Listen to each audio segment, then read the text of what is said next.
Hello everyone, welcome to all of you at Physicsophile Hub YouTube channel. आप सभी का फिजिक्सोफाइल Hub YouTube channel पर स्वागत है।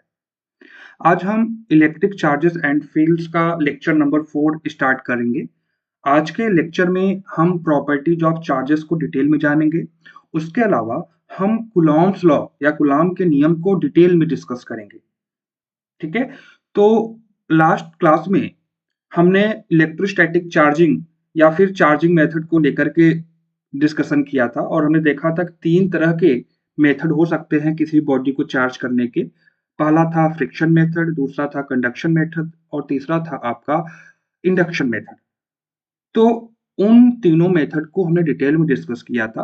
उम्मीद है कि आपने उन मेथड्स को अच्छे से सीख लिया होगा और आपके मन में कोई भी डाउट नहीं बचा होगा। ठीक है, तो आज की क्लास में चलिए हम प्रॉपर्टीज ऑफ चार्जेस को स्टार्ट करते हैं। तो बच्चों, अगर हम प्रॉपर्टीज ऑफ चार्जेस की बात करें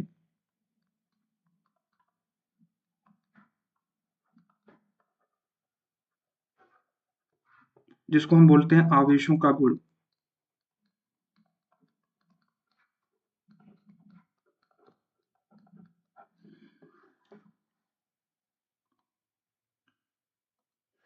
तो बच्चों इसके अंदर हम कई सारी प्रॉपर्टीज को डिस्कस करेंगे जो कि मैं यहाँ पॉइंट वाइज आपको मेंशन करा दे रहा हूँ। ठीक है, पहला पॉइंट है एडिटिविटी ऑफ चार्जेस,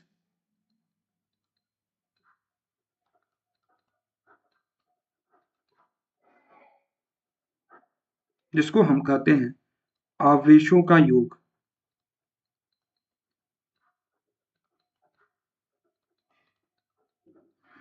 दूसरी प्रॉपर्टी है बच्चों conservation of charge, conservation of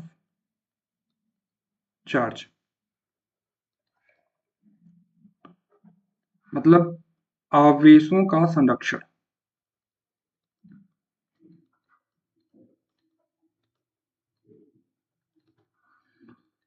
तीसरी प्रॉपर्टी है बच्चों रिलेटिविस्टिक इनवेरिएंस ऑफ चार्जेस,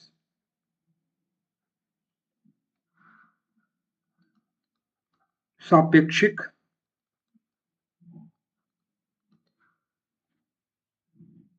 या फिर आवेशों का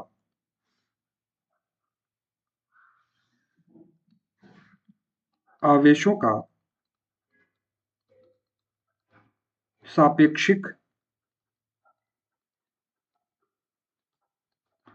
अपरिवर्तनशीलता, अपरिवर्तनशीलता। अगला बच्चों प्रॉपर्टी है having the property of attraction and repulsion, attraction and repulsion.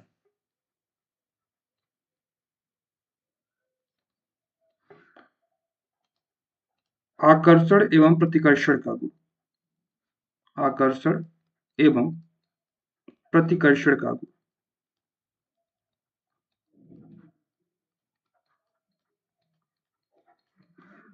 और बच्चों fifth number quantization of charges, quantization of charges.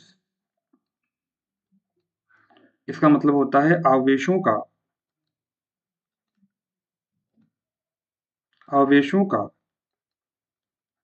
क्वांटीकरण।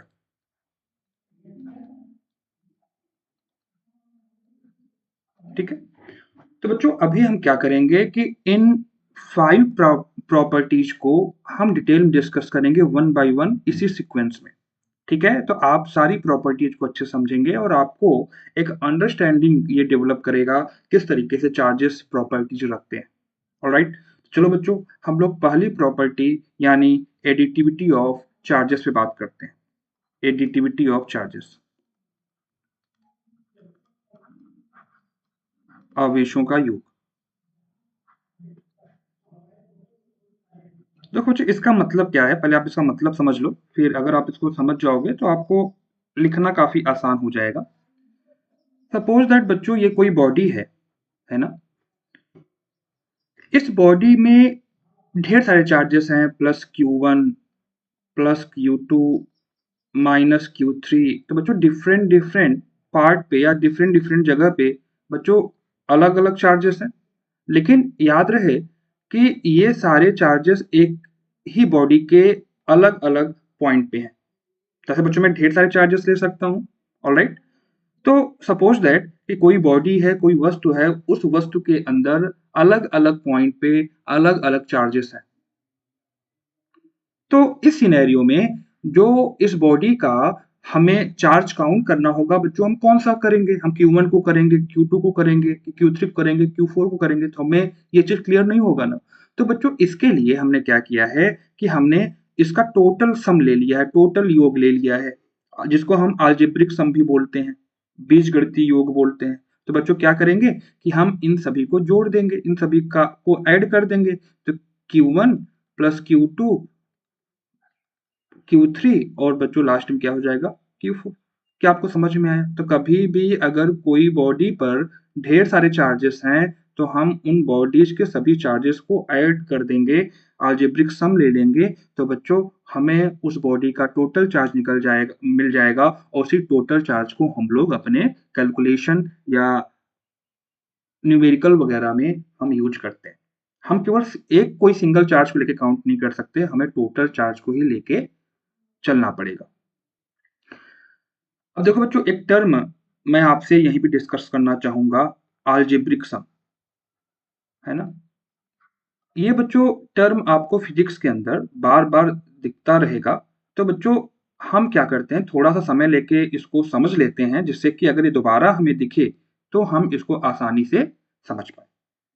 मैंने आपको पहले ही बोला था ओरिएंटेशन क्लास में कि मैथ्स मैं आपको अलग से नहीं पढ़ाऊंगा, जहां भी मैथ्स कॉन्सेप्ट आते जाएंगे मैं आपको वहीं सिखाता जाऊंगा। तो बच्चों यहाँ पे आप अलजेब्रिक सम या बीजगणितीय योग क्या होता है उसको आप सीखेंगे, और इसके बाद कहीं भी अगर ये फिजिक्स में लौट के आएगा आएगा ही बच्चों आगे तो आप इसको कर पाओगे। ठीक है। तो बीजगणितीय योग का मतलब होता है बच्चों, suppose that x1 x2 x3 x4, ऐसे बच्चों आपको ढेर सारे टर्म दिए हैं और कहा जा रहा है कि इनका बीजगणितीय योग निकालो। तो बच्चों बीजगणितीय योग का एक सिंबल होता है सिग्मा। क्या होता है? सिग्मा। कहीं भी अगर आपको ये सिग्मा दिख जाए, समझ जाना कि हमें जितने भी डिजिट्स दिए हैं उनको ऐड करना है। ऑलराइट। तो अब बच्चों आपसे पूछा गया है कि बताओ सिग्मा एक्स कितना होगा। तो सिग्मा एक्स का कुछ और मतलब नहीं है, सिग्मा एक्स का मतलब यह है कि जो एक्स के जितने भी यहाँ पे आपको क्वांटिटीज दिख रही हैं, वेरिएबल्स दिख रहे हैं, इन सभी को ऐड कर देना है। एक्स की क्वांटिटी को सिग्मा का मतलब होता है अलजेब्रिक सम कर देना या ऐड कर देना। तो बच्चों अगर मैं इसको निकालने जाऊंगा तो कैसे निकालूंगा? Sigma x equal to x1 plus x2 plus x3 plus x4 and so on.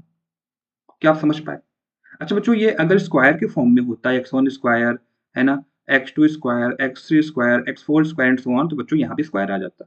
तो आपको दिए गए जो वेरिएबल्स या डिजिट्स हैं या क्वांटिटीज हैं वो स्क्वायर के फॉर्म में है कि क्यूब के फॉर्म में है कि पावर 1 है, तो बच्चों उससे मतलब नहीं है। आपको जब भी अलजेब्रिक सम निकालना होगा तो बस सभी को ऐड कर देना होता है। क्या आप मेरी बात समझ पाए? ऑलराइट। अच्छा बच्चों इसको लिखने का एक तरीका होता है, आइए समझते हैं इसको। जैसे आपको दिया है सिग्मा एक्स की पावर 3, और बच्चों देखो यहाँ पे एक वेरिएबल है आई, और आई के लिए बच्चों हिंट दे रहा है कि आई जो है 1 से स्टार्ट हो रहा है और हमें आई को 5 तक लेना है। अब ध्यान समझना, कभी कभी आपको सिंबॉलिक फॉर्म में ऐसा लिखा हुआ मिल जाएगा तो आपको पता होना चाहिए कि इसका मतलब क्या होता है। ठीक है। तो अगर हमें कुछ ऐसा लिखा हुआ मिल जाए तो बच्चों देखो यहाँ x के नीचे i दिख रहा है क्या? i वेरिएबल को बताता है और ये वेरिएबल कहाँ से स्टार्ट होगा, 1 से स्टार्ट होगा और कहाँ तक हमें लेना है, 5 तक लेना है। तो बच्चों इसको कैसे हम ओपन कर सकते हैं, ध्यान समझना। ये जो सिग्मा का मतलब सम, मतलब हमें 1 से लेके 5 तक सभी का सम करना है, जोड़ करना है। और बच्चों सभी का पावर कितना होना चाहिए, 3 होना चाहिए। तो बच्चों x i के स्थान कितना आ जाएगा, 1। और बच्चों पावर क्या है, पावर है q। फिर सभी को क्या करेंगे बच्चों, सभी को प्लस करेंगे, x2 की पावर q, x3 की पावर q, x4 का पावर q और बच्चों लास्ट वन x5 की पावर q। आप देख पा रहे हो एक्स आई जहां आई था बच्चों वहां से 1 2 वहां पे 1 2 3 आपको दिख रहा है और आई कहां से स्टार्ट हो रहा था, 1 से स्टार्ट हो रहा था और कहां तक हमें लेना था, 5 तक लेना था। दैट्स व्हाई बच्चों ये 1 से कहां तक लिया हमने, 5। और ये जो आपको सिग्मा दिख रहा है इसका मतलब तो जोड़ होता है, सम होता है, सभी को हमने सम कर दिया। क्या आपको समझ में आया? एक और एग्जांपल हम इसको एग्जांपल के थ्रू इसको समझते हैं। सपोज दैट बच्चों आपको इस तरीके से दिया हुआ है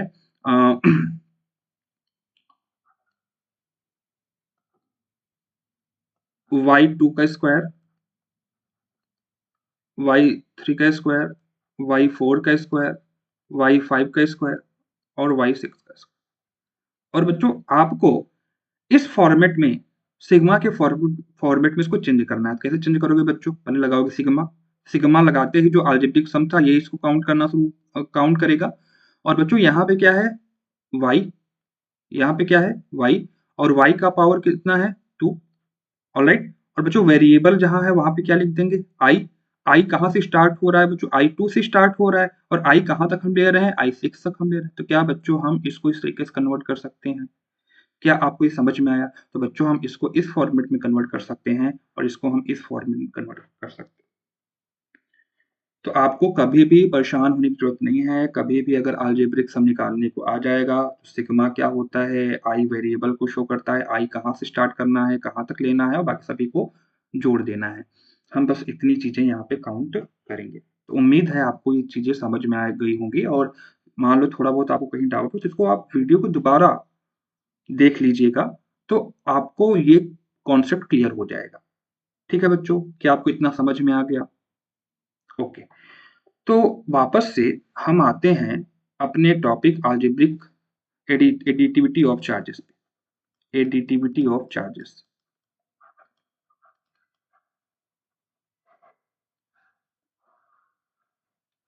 आवेशों का योग। तो हमने देखा कि अगर कोई बॉडी है और उस बॉडी के अंदर डिफरेंट पॉइंट पे अलग अलग चार्जेस हैं या कई मल्टीपल चार्जेस हैं बच्चों, कोई प्लस है ना, कोई माइनस है।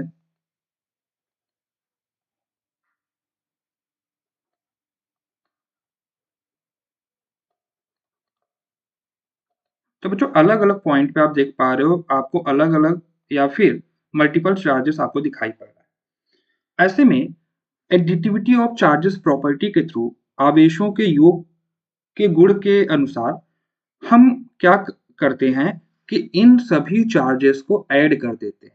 तो एडिटिविटी ऑफ चार्जेस क्या कहता है कि जो total charge of a body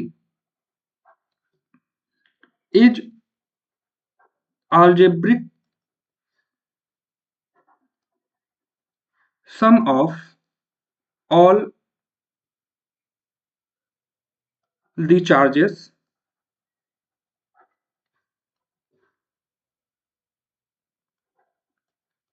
situated on different part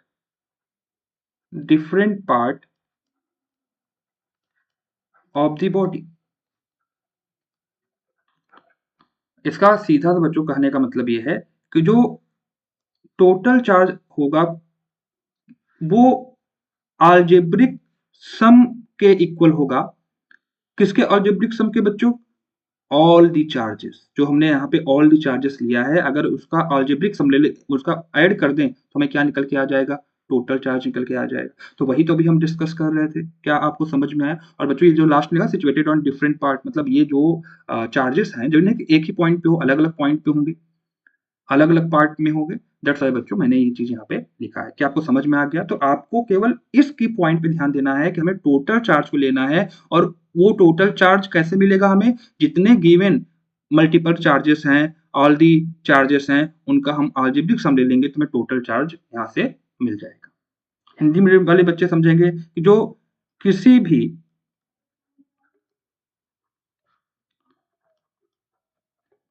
वस्तु का कुल आवेश उस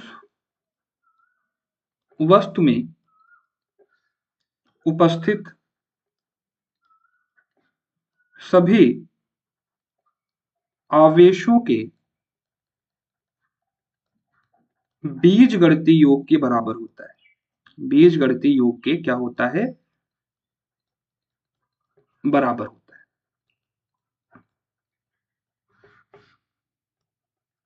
तो बच्चों यहाँ पे आपको क्या ध्यान देना है कि अगर हम किसी बॉडी का कुल आवेश निकालेंगे तो कैसे निकलेगा? उस बॉडी के अंदर जितने भी आवेश उपस्थित हैं उनका हमें क्या ले लेना है? बीजगणितीय योग ले लेना। बीजगणितीय योग बच्चों भाई जो अलजेब्रिक सम हमने सिग्मा को लेकर भी बात किया है, इसके पहले हम बीजगणितीय योग उसी के बारे में बात कर। क्या आपको ये क्लियर हो गया सभी को? तो बच्चों अगर मैं इसको रिप्रेजेंट करूं तो बच्चों इसको कैसे रिप्रेजेंट किया जा सकता है? बच्चों Q इज इक्वल टू क्या हो जाएगा? Q is equal to total charges को आपको बच्चों ऐड कर देना है, Q1 प्लस बच्चों minus Q2 plus Q3 plus minus Q4 और प्लस Q5। और बच्चों अगर यहाँ पे ढेर सारे चार्जेस होते तो हम ढेर सारे चार्जेस को लेते। तो अगर मैं इसको रिप्रेजेंट करना चाहूँ अलजेब्रिक सम के फॉर्म में, तो अलजेब्रिक सम जिसको हम सिग्मा सिखा रहे हैं, यहाँ पे कौन है? Q। कहाँ से स्टार्ट हो रहा है बच्चों? I से। I हम कहाँ से ले रहे हैं? 1 से। और कहाँ पे बच्चों? अगर हम n चार्जेस तक ले रहे हैं तो यहाँ पे n चार्जेस ले लेंगे। तो बच्चों सेम पैटर्न को हम इस तरीके से भी लिख सकते हैं, अदरवाइज आप इसको इस तरीके से लिख ही सकते हो। तो क्या आपको ये समझ में आ गया? तो बच्चों इसमें ज़्यादा माइंड नहीं लगाने की जरूरत है। इसमें आपको जितने भी चार्जेस दिए हैं सभी चार्जेस को बस ऐड ऑन कर देना है। प्लस है तो प्लस है, माइनस है, उसका ध्यान देते हुए आपको इतना मैथमेटिक्स आता होगा कि किस तरीके से प्लस माइनस साथ में आएंगे। तो माइनस ज़्यादा है, प्लस कम है, तो माइनस कम हो, मतलब वहाँ पे वैल्यू एड अप हो करके जो माइनस वाली क्वांटिटी है उसमें आपको आंसर देखने को मिलेगा।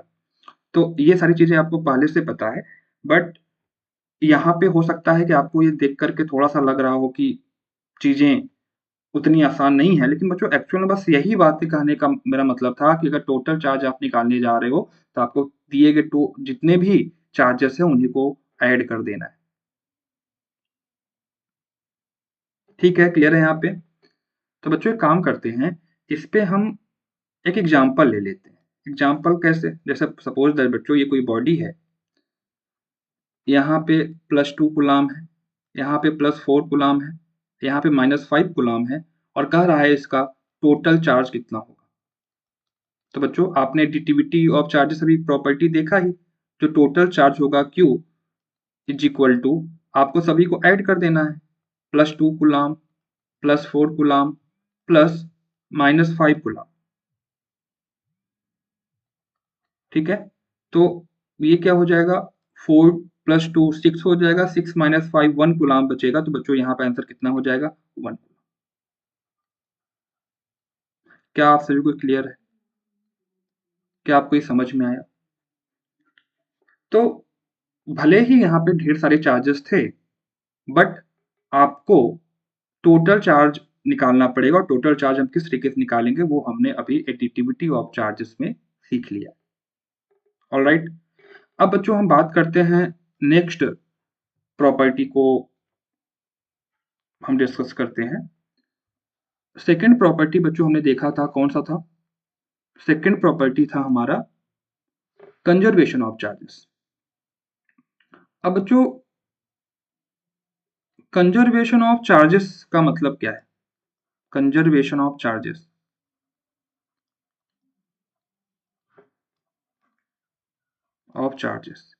मतलब आवेशों का संरक्षण।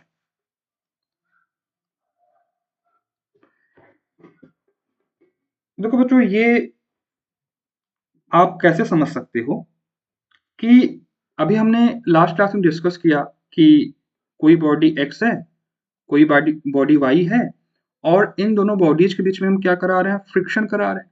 और फ्रिक्शन कराने से हमने क्या देखा था, सपोज दैट कि एक्स से इलेक्ट्रॉन ट्रांसफर हुआ और कहाँ पे गया, वाई पे गया। तो सपोज दैट बच्चों कि इसने दो इलेक्ट्रॉन को ट्रांसफर किया है। कितने इलेक्ट्रॉन को ट्रांसफर किया है, दो इलेक्ट्रॉन को। तो बच्चों ऐसे में क्या होगा कि ये x दो इलेक्ट्रॉन ट्रांसफर करके x प्लस टू बना लेगा और y दो इलेक्ट्रॉन रिसीव करके गेन करके यहाँ पे क्या बना लेगा, y माइनस टू बना लेगा। लेकिन बच्चों एक चीज यहाँ पे ये ध्यान दो कि जब इनके बीच फ्रिक्शन हुआ और इलेक्ट्रॉन ट्रांसफर हुए, तो क्या मैंने कभी ऐसा बोला गया कि जो x से दो इलेक्ट्रॉन ट्रांसफर हुए लेकिन y वाले को एक ही मिला? क्या ऐसा मैंने कभी बताया आपको? नहीं ना। क्यों? क्योंकि बच्चों ऐसा पॉसिबल ही नहीं है। जितने इलेक्ट्रॉन x ट्रांसफर करेगा उतने ही इलेक्ट्रॉन y उसको रिसीव करेगा। कभी ऐसा नहीं होगा कि x ने ज्यादा इलेक्ट्रॉन ट्रांसफर किए लेकिन y ने उससे कम इलेक्ट्रॉन रिसीव किया। क्यों? क्योंकि बच्चों अगर ऐसा हो गया तो हमारा जो एक कॉन्सेप्ट, जो हमारा प्रॉपर्टी है कंजर्वेशन ऑफ चार्जेस का, वो ब्रेक हो जाएगा। तो कहने का मतलब यह है कि according to conservation of charges, friction के बाद जितने भी इलेक्ट्रॉन ये ट्रांसफर करता है उतने ही इलेक्ट्रॉन यहाँ पे रिसीव करता है। तो अगर आप इसको देखने जाओगे तो कहीं भी चार्जेस का लॉस नहीं होगा। चार्जेस का लॉस तब होता है बच्चों कि इलेक्ट्रॉन ट्रांसफर ज्यादा कर रहा है लेकिन ये रिसीव कम कर रहा है, तो कुछ इलेक्ट्रॉन बीच में ही कहीं गायब हो गया, तो ऐसा तो पॉसिबल है नहीं। जिसका मतलब ये है कि जो चार्जेस होते हैं वो हमेशा कंजर्व्ड रहते हैं। ठीक है, ये तो बच्चों एक हमने एस्पेक्ट से देखा। लेकिन बच्चों कंजर्वेशन का एक्चुअल मतलब क्या होता है वो हम यहाँ पे थोड़ा सा जान लेते हैं, क्योंकि आपने इसके पहले conservation of matter, conservation of linear momentum, ना द्रव्य संरक्षण का नियम, ऐसे बहुत सारे नियम आपने पढ़े होंगे संरक्षण से रिलेटेड। तो लेकिन बच्चों कंजर्वेशन का मतलब क्या होता है? कंजर्वेशन का मतलब ये होता है कि कोई भी, जिसका भी हम कंजर्वेशन पढ़ रहे हैं, वो इस यूनिवर्स या ब्रह्मांड में, इस यूनिवर्स या ब्रह्मांड में क्या है बच्चों, उसका टोटल अमाउंट कांस्टेंट है। टोटल अमाउंट क्या है बच्चों? कांस्टेंट है। क्या आप मेरी बात समझ पाए कि कहीं भी कंजर्वेशन टर्म आपको दिख जाए फिजिक्स में, इसका सीधा सा मतलब है कि इस पूरे ब्रह्मांड या यूनिवर्स के अंदर जो वो उसका जो टोटल अमाउंट है वो क्या है बच्चों? कांस्टेंट है। इसी को हम कंजर्वेशन बोल देते हैं। जैसे कि सपोज दैट कांस्टेंट का मतलब क्या होता है, इसको अगर हम थोड़ा सा समझने की कोशिश करें तो बच्चों suppose that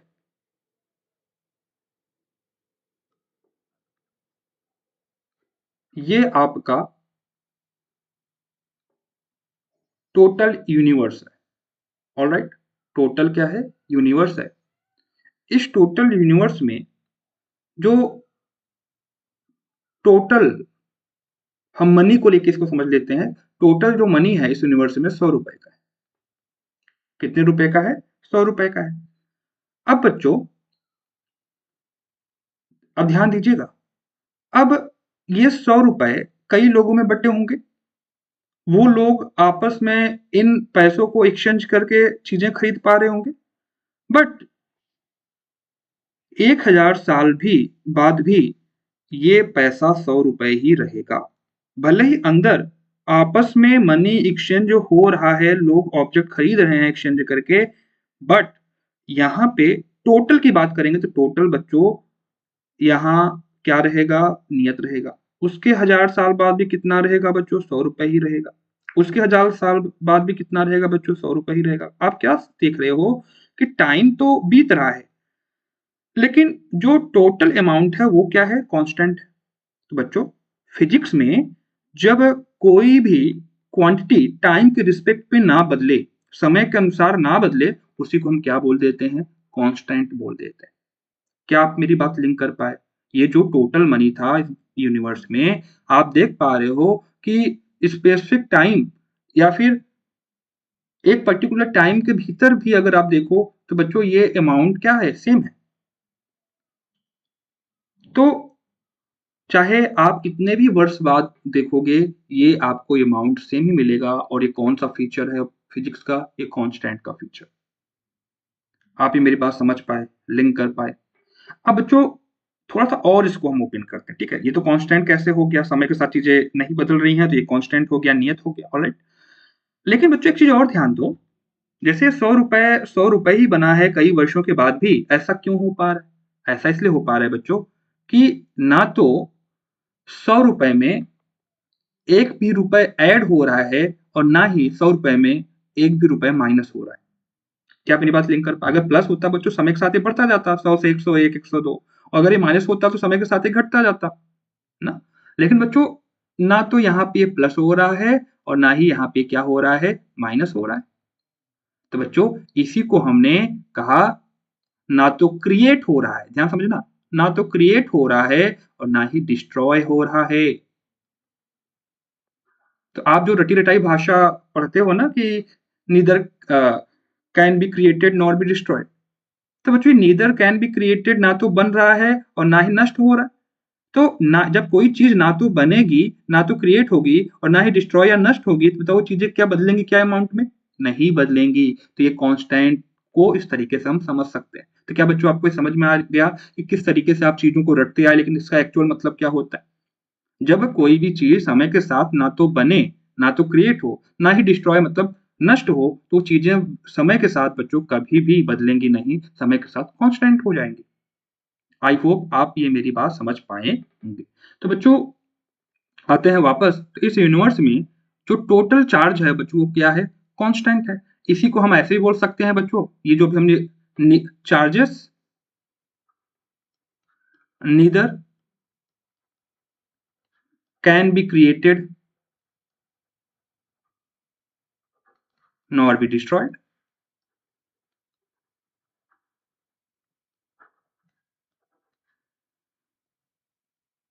that means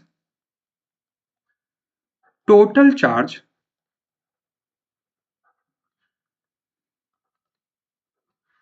in this universe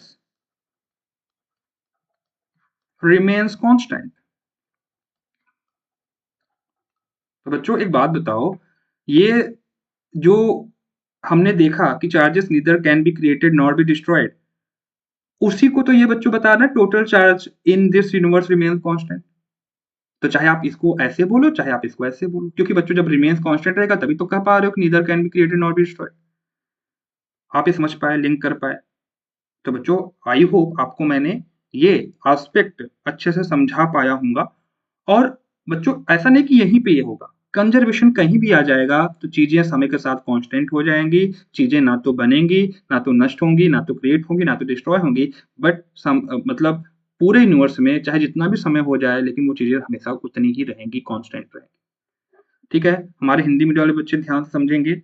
मैंने अभी तक ये बताया कि इस ब्रह्मांड में जितनी भी अगर कंजर्वेशन कहीं भी आ जाए, जिसका भी हम कंजर्वेशन पढ़ रहे हैं, तो उसका मतलब ये होता है कि इस ब्रह्मांड में जितना भी वो है वो हमेशा समय के साथ कांस्टेंट रहेगा। तो बच्चों इसको हिंदी में कैसे बोलेंगे, इसकी डिफिनेशन को, कि चार्जेस जो आवेश हैं, नीदर कैन बी क्रिएटेड, ना तो बनाया जा सकता है, नॉर बी डिस्ट्रॉयड, और ना ही नष्ट किया जा सकता है। इसका मतलब ये है कि जो टोटल चार्ज है, जो कुल आवेश है इन दिस यूनिवर्स, इस ब्रह्मांड में, वो क्या है बच्चों, रिमेन्स कांस्टेंट, हमेशा नियत रहता है। तो बच्चों ये है कंजर्वेशन ऑफ चार्ज। तो मैंने कंजर्वेशन ऑफ चार्ज को इस एस्पेक्ट से भी समझाया। और बाकी बच्चों ये जो एस्पेक्ट मैंने यहाँ पे डिस्कस किया, कहीं भी अगर आप कंजर्वेशन किसी भी टॉपिक में पढ़ रहे हो तो आपको ये एस्पेक्ट दिमाग में होना चाहिए कि जो आप रटते चले आए हो, neither can be created nor be destroyed, इसका मतलब क्या है। अगर आपको ये नहीं पता है तो आप हमेशा जीवन पर इसको रटते ही रहोगे। तो क्या बच्चों आपको कंजर्वेशन ऑफ चार्जेस समझ में आएगा? अच्छा, मैंने देखा कि कई सारे बच्चे इसको ऐसे बोलते हैं कि charges neither can be created nor be destroyed but it can be converted one form to another form. अब बच्चों ये तो गलत हो गया ना। मैंने क्या कहीं भी ये डिस्कस किया कि चार्जेस को एक फॉर्म से दूसरे फॉर्म में बदल सकते हैं? बच्चों ये गलत है।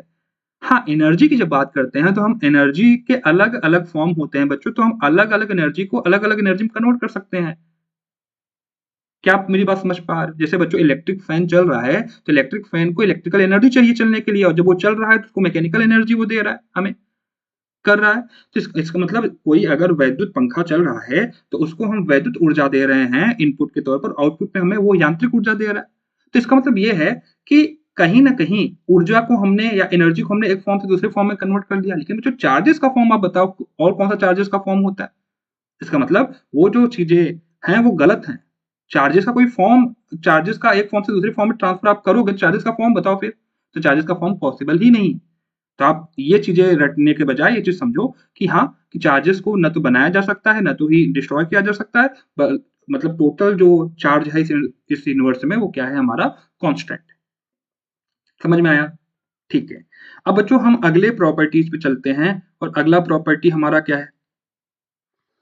अगला प्रॉपर्टी है हमारा रिलेटिविस्टिक इनवेरियंस ऑफ चार्जेस। हो सकता है बच्चों बहुत सारे बच्चों ने अभी तक इसको पढ़ा ही ना हो, पहली बार नाम सुन रहे हो। तो बच्चों रिलेटिविस्टिक इनवेरियंस का मतलब क्या होता है? इनवेरियंस,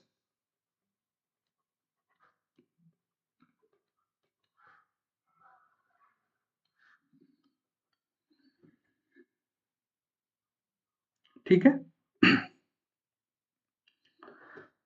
रिलेटिविस्टिक इनवेरियंस या फिर सापेक्षिक अपरिवर्तनशीलता ऑफ चार्जेस की अगर हम बात करें तो इसका मतलब क्या है बच्चों? अब ध्यान समझना, ये बहुत आसान है समझना। देखो बच्चों, जैसे कोई बॉडी जिसका द्रव्यमान या मास m1 है, और यही सेम बॉडी m1 का अभी तो बच्चों ये किस में है? रेस्ट में। अभी किस में है? विरामावस्था में, रुका हुआ है, स्थिर अवस्था में। लेकिन अगर इसी बॉडी को हम प्रकाश की चाल से, स्पीड ऑफ लाइट के आसपास वैल्यू से अगर हम क्या करें बच्चों, गति कराएं, हम देखेंगे कि इसका जो मास है, जो पहले m1 था बच्चों, अब जो मास होगा वो m1 से ज्यादा हो जाएगा। आप समझ पाए क्या मेरी बात? कि अगर जो जो मास रेस्ट पे था तो उसकी वैल्यू कितना था? m1 था।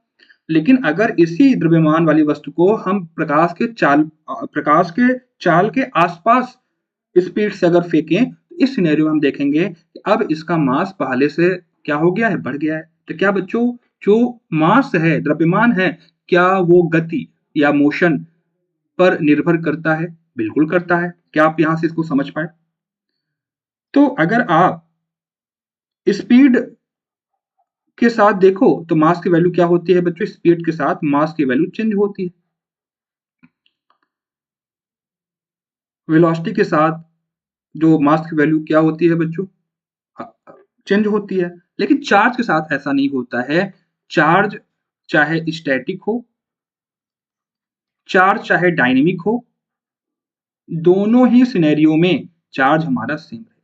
कहने का मतलब यह है, चार्ज चाहे स्थिर अवस्था में रहे, चार्ज चाहे गतिमान अवस्था में रहे, दोनों ही सिनेरियो में चार्ज हमारा सेम रहता है। इस पे उस ऑब्जेक्ट जिसका हम चार्ज यहाँ पे काउंट कर रहे हैं उसके गति से इसका कोई लेना देना नहीं। तो हम कह सकते हैं कि जो इलेक्ट्रिक चार्जेस, जो वैद्युत आवेश हैं, आर इंडिपेंडेंट, आर इंडिपेंडेंट मतलब स्वतंत्र हैं फ्रॉम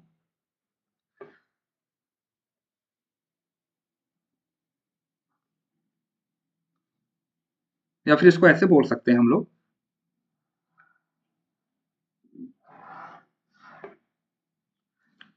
कि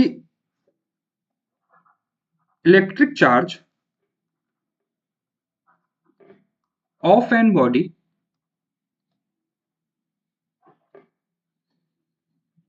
does not depend on its velocity. करने का मेरा मतलब यह है, किसी भी बॉडी का जो चार्ज है वो उसकी वेलोसिटी या उसके गति पे निर्भर नहीं करता है, चाहे वो स्थिर अवस्था में हो चाहे वो गति की अवस्था में रहे, दोनों ही सिनेरियो में चार्ज सेम ही रहेगा। लेकिन मास के साथ ऐसा नहीं है, जो हमने यहाँ पे देख लिया। बाकी बच्चों आगे चल के हम इसको देखेंगे कि कहाँ किस फॉर्मूले से चेंज होता है बच्चों। m is equal to m naught upon under root 1 minus v square upon c square. ये बच्चों फॉर्मूला यूज होता है, इस फॉर्मूले के अकॉर्डिंग हम इसको समझ पाते हैं। अब यहाँ पे समझो ध्यान से, एम नॉट जब ये मास रेस्ट पे था तब का मास है, एम आफ्टर वेलोसिटी इसका मास कितना है उसको रिप्रेजेंट कर रहा है, वी जिस वेलोसिटी के साथ हमने फेंका है वो वेलोसिटी को रिप्रेजेंट कर रहा है, और सी बच्चों आपको पता है सी यहाँ पे क्या है, प्रकाश की चाल है, स्पीड ऑफ लाइट है। तो अगर हम प्रकाश के चाल के आसपास इसको रखेंगे तो बच्चों कहीं ना कहीं वैल्यू आपको ये अलग देखने को मिलेगी। तो बच्चों इस फॉर्मूले से हम इस बात को बोल पाते हैं, बट चार्ज केस में बच्चों ऐसा कुछ नहीं है। क्या हिंदी में बच्चे मेरे समझ गए? कोई रॉकेट साइंस तो मैंने भी पढ़ाया नहीं, तो आप हिंदी में भी इसको समझ सकते हो। जो किसी भी वस्तु का जो कुल आवेश होता है या वैद्युत आवेश होता है, वह उस वस्तु के वेलोसिटी पे निर्भर नहीं करता, वेलोसिटी स्वतंत्र होता है, उस वस्तु के वेग से स्वतंत्र होता है, उस वस्तु के वेग पे निर्भर नहीं करता है। तो चाहे वो स्टैटिक हो, चाहे विरामावस्था में हो, स्थिर अवस्था में हो, चाहे वो डायनेमिक, चाहे वो गति की अवस्था में हो, दोनों ही सिनेरियो में जो चार्ज रहेगा वो हमारा सेम रहेगा। ये बच्चों हमारा रिलेटिविस्टिक इनवेरियंस प्रॉपर्टी हो गया। तो रिलेटिविस्टिक इनवेरियंस प्रॉपर्टी क्या सभी को समझ में आ गया? आई होप आप सभी इसको क्लियर कर पाए होंगे। ऑलराइट, अब चलिए बच्चों हम नेक्स्ट प्रॉपर्टी को डिस्कस करते हैं। हमारा नेक्स्ट प्रॉपर्टी क्या है बच्चों? हमारा नेक्स्ट प्रॉपर्टी है having the property of attraction and repulsion. बच्चों ये सभी को आप सभी को पता है कि having the property of attraction and repulsion ये हमारी फोर्थ प्रॉपर्टी है। Having the property of attraction and repulsion.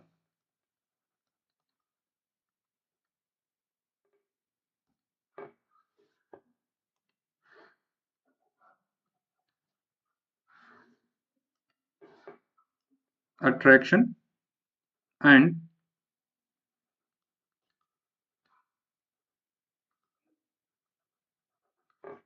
repulsion.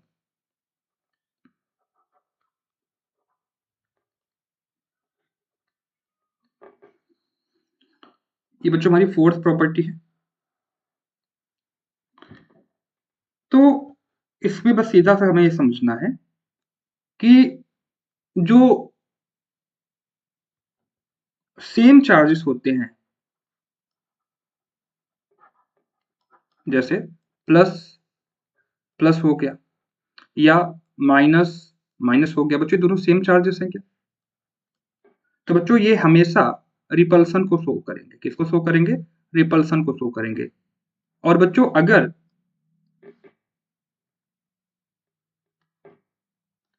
Opposite charges होंगे, विपरीत आवेश होंगे,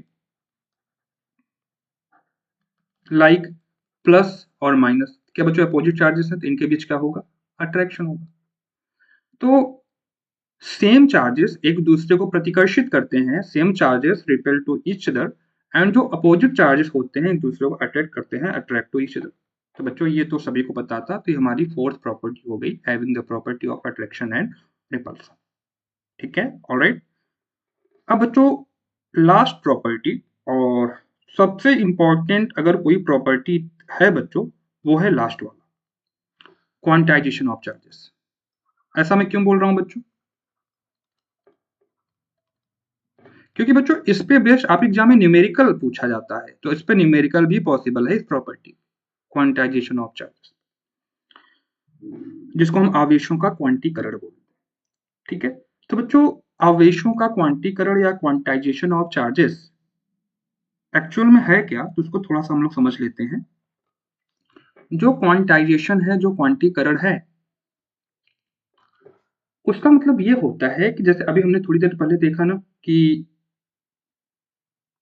कोई भी बॉडी है तो उससे एक इलेक्ट्रॉन ट्रांसफर हुआ, दो इलेक्ट्रॉन ट्रांसफर हुआ, जितना इलेक्ट्रॉन ट्रांसफर हुआ है उतना ही इलेक्ट्रॉन दूसरे बॉडी पहुंचा है ना? तो कभी ऐसा नहीं होगा जैसे एक्स और वाई है तो हम ये बोले, हमने कहा एक इलेक्ट्रॉन ट्रांसफर हुआ है, दो इलेक्ट्रॉन ट्रांसफर, तो बच्चों ये इंटीजर के फॉर्म में है क्या, पूर्णांक के रूप में है क्या, एक दो तीन चार? क्या ऐसा हो सकता है क्या हाफ इलेक्ट्रॉन ट्रांसफर हुआ, 3/2 इलेक्ट्रॉन ट्रांसफर हुआ, क्या बच्चों भिन्न या फ्रैक्शन के रूप में इलेक्ट्रॉन ट्रांसफर हो सकते हैं क्या? नहीं हो सकते। इलेक्ट्रॉन जो ट्रांसफर होंगे हमेशा इंटीजर के फॉर्म में होंगे, पहली बात। दूसरी बात बच्चों, कभी भी अगर किसी बॉडी का आप चार्ज लिख रहे हो तो आपको क्लियर है कि जो भी चार्ज आएगा वो इंटीजर के फॉर्म में आएगा, कभी फ्रैक्शन के फॉर्म में तो आएगा नहीं।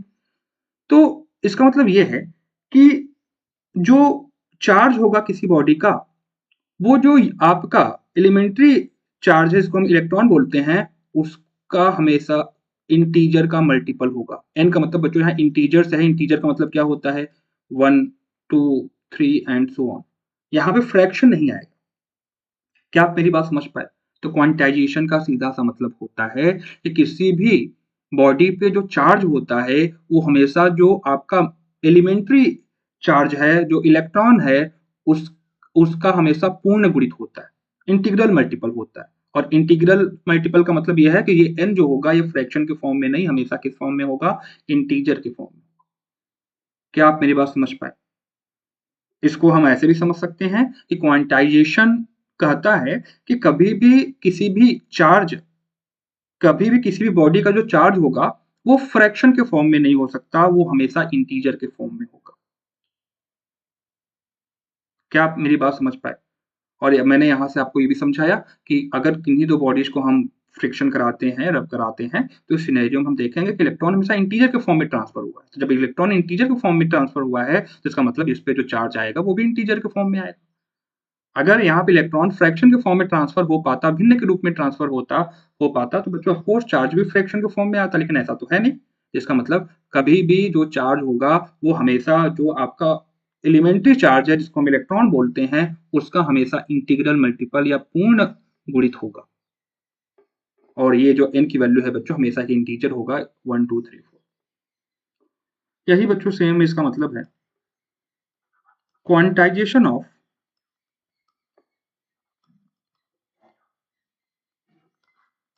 Charges means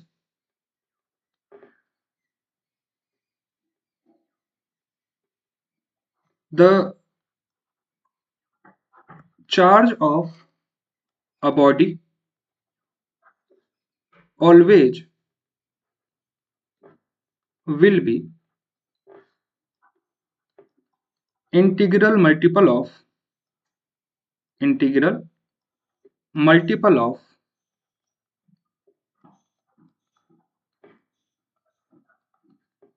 an elementary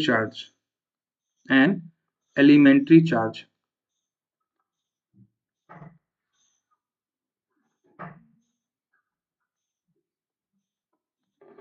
quantization का क्या मतलब है बच्चों? क्वांटाइजेशन का मतलब है कि जो बॉडी का चार्ज होगा वो हमेशा जो एलिमेंट्री चार्ज है, इलेक्ट्रॉन है, उसका क्या होगा बच्चों? इंटीग्रल मल्टीपल होगा, फ्रैक्शन के फॉर्म में नहीं, इंटीजर का मल्टीपल होगा। इसी को हम क्वांटाइजेशन बोलते हैं। तो इसको हिंदी में कैसे लिखेंगे कि किसी या फिर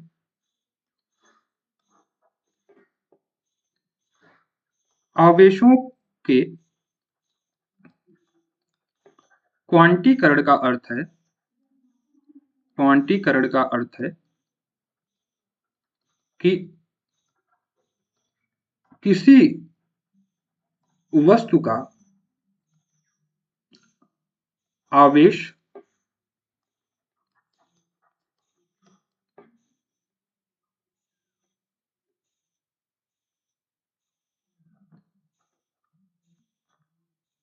एक इलेक्ट्रॉन के आवेश का पूर्ण गुणित होता है, पूर्ण गुणित होता। तो कहने का मतलब बच्चों, अगर किसी वस्तु का हम आवेश यहाँ पे निकाल रहे हैं तो हमें एक इलेक्ट्रॉन के आवेश के साथ हमें इंटीजर को क्या करना है? मल्टीप्लाई करना है। ये कभी फ्रैक्शन के फॉर्म में नहीं हो सकता। ऑलराइट। तो बच्चों यहाँ पे Q बराबर फॉर्मूला आता है प्लस माइनस n का मतलब इंटीजर और e का मतलब एक इलेक्ट्रॉन का चार्ज। जो प्लस क्यों है? क्योंकि जो इलेक्ट्रॉन ट्रांसफर किया होगा उस पर प्लस चार्ज आएगा और जो इलेक्ट्रॉन गेन किया होगा उस पर माइनस चार्ज आएगा। इसलिए बच्चों यहाँ पे हमने Q बराबर क्या लिखा? प्लस माइनस Na लिखा। ठीक है, तो एक बार इसको फिर से देख लेते हैं, हो सकता है आपको थोड़ा सा इसमें कंफ्यूजन हुआ हो। कि कभी भी अगर इलेक्ट्रॉन एक वस्तु से दूसरी वस्तु पे ट्रांसफर हो रहा है तो हमेशा इंटीजर के फॉर्म में होता है। 1 इलेक्ट्रॉन ट्रांसफर हुआ, 2 इलेक्ट्रॉन ट्रांसफर हुआ, 3 इलेक्ट्रॉन ट्रांसफर, ये कभी फ्रैक्शन के फॉर्म में नहीं हो सकता कि आधा इलेक्ट्रॉन हुआ, 3/2 इलेक्ट्रॉन हुआ, ऐसा नहीं हो सकता। ठीक है? तो इसका मतलब उस ऑब्जेक्ट पे जो चार्ज होगा वो कितने इलेक्ट्रॉन ट्रांसफर हुए, एन का मतलब कितने इलेक्ट्रॉन ट्रांसफर हुए मल्टीप्लाई बाय 1 इलेक्ट्रॉन का चार्ज। तो बच्चों यहाँ पे आप ध्यान समझना, Q बराबर प्लस माइनस एन का, प्लस माइनस बच्चों समझ पाए ना, प्लस माइनस का मतलब ये होता है कि अगर ऑब्जेक्ट ने इलेक्ट्रॉन को ट्रांसफर किया है तो प्लस आएगा, अगर ऑब्जेक्ट ने इलेक्ट्रॉन को गेन किया है तो वो उस पर माइनस आएगा। एन का मतलब होता है कितने इलेक्ट्रॉन ट्रांसफर उसने किया है, 1 इलेक्ट्रॉन किया है कि 2 इलेक्ट्रॉन किया है, और ई का मतलब 1 इलेक्ट्रॉन का चार्ज है। तो बच्चों इस पे बेस्ड आपके एग्जाम में न्यूमेरिकल बनता है, इस पे बेस्ड आपके एग्जाम में न्यूमेरिकल बनता है। तो बच्चों इलेक्ट्रॉन यहाँ ट्रांसफर हुए हैं, तो बच्चों ये कितने इलेक्ट्रॉन यहाँ ट्रांसफर हुए हैं, एन, और 1 इलेक्ट्रॉन का चार्ज कितना होता है, ई। तो यहाँ से बच्चों हमारा क्यू बराबर क्या आ जाएगा, क्यू बराबर एन ई आ जाएगा। और प्लस माइनस का मतलब आप समझ रहे हो, तो प्लस माइनस हम यहाँ पे लगा सकते हैं। प्लस का मतलब है जो इसने इलेक्ट्रॉन को ट्रांसफर किया है, Q is equal to plus an electron transfer करने वाला, और Q is equal to minus an electron को ग्रहण करने वाला। ठीक है, तो क्या आपको क्वांटाइजेशन समझ में आ गया?